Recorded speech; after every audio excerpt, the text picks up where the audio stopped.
The truth is that we all want to win and be successful. We all strive hard, at least to an extent, to achieve it. But if wanting and trying hard were enough, everyone would be great. Everyone would rise to success. But in real life, it doesn't happen that way. So, why isn't wanting and working hard just enough? Why do some people stay average while others break through every barrier? In this era, we've seen more people attain success than ever before. This is the first generation where success stories are everywhere. Why? It's not luck. And no, it's not talent either. It's how much harder you're willing to work, especially when nobody's watching, when no one's clapping, and when you're exhausted but still refuse to stop. This episode is about that mindset, the one that separates the ones who talk from the ones who become. So let's talk about working harder, not just hard enough. See, people don't fail because they lack talent or potential. They fail because they give in to the idea that they're not meant for it. And once that belief sets in, we start doing just enough to survive, not enough to dominate. And I learned this the hard way. Back in middle school, I thought I was just an average student. And honestly, I was. Not because I couldn't do better, but because I never understood why I was studying. I studied because my parents told me to, and because I didn't want to fail. So I did what most people do in that situation, just study enough to get by. It wasn't until my second year in college that things shifted for me. When I had a professor who made the subject come alive, he connected what we were learning to real life. And for the first time, I saw the purpose behind what I was doing. So I started preparing for class ahead of time, asking more questions, digging deeper after every lecture. I stopped studying to survive, and I started studying to understand. And the irony? Studying actually became easier for me. I ended up getting an A in that class, not because I became smarter overnight, but because I worked differently. There's a Harvard study on performance psychology which really hits home for me. The study found that top achievers share one simple mindset. They measure their effort, not their outcomes. They focus on how much work they put in today to understand their craft better, not on how much success or recognition they will get tomorrow. And that's the shift most people never make. They chase the glitters, the results, the validation, the appearance of success, and ignore the grind that actually creates it. Remember, just like in sports, in life, you can't control how strong your opponent is, but you can always control how hard you work. Let's take an example of Kobe Bryant. When most people were done practicing, Kobe would stay back for another hour.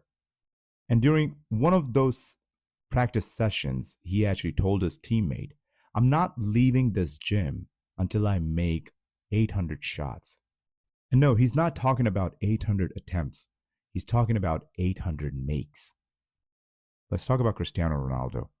When others go home after training, he stays behind to do sprints, then ice baths, and then recovery. He studies the movements frame by frame. And people call it obsession. He calls it normal. And same thing for Michael Phelps. During the Olympics, he trained every single day for 6 years straight. No holidays, no weekends, and not even Christmas. Why? Because he said, if I skip a day, I lose 2 days. Legends know something others don't. The real race doesn't happen on the field. It happens before the game even begins. So, how do they focus and build such relentless discipline? The top performers do 3 things that anyone can do. Of course, given that you really desire for it. 1. They create a brutal consistency. They don't rely on motivation. They rely on habits. A Stanford study showed that once a routine is automatic, your brain uses less willpower to do it. So make it a habit. That's how pros keep showing up even when they don't feel like it. Number 2, They compete with yesterday's version of themselves. They study their own performance the way athletes study film. If you're a creator, record your work and watch it back again and again.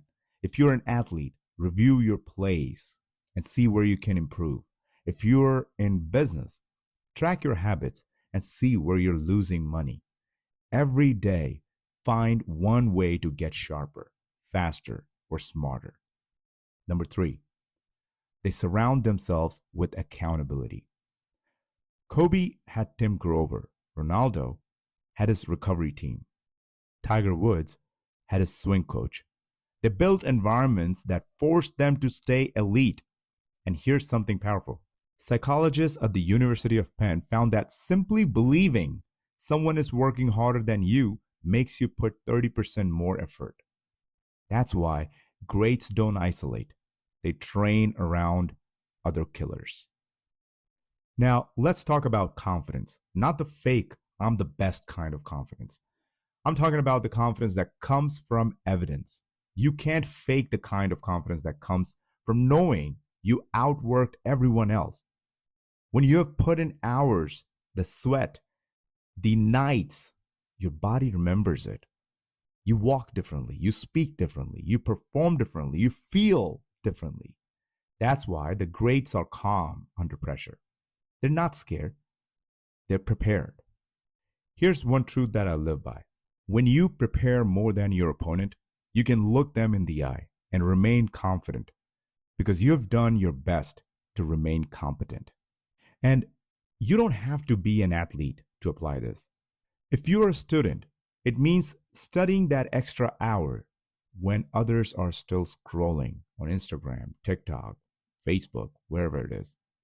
If you're building a business, it means learning that one skill no one else in your industry bothers to. If you're trying to get fit, it means running even when it rains outside.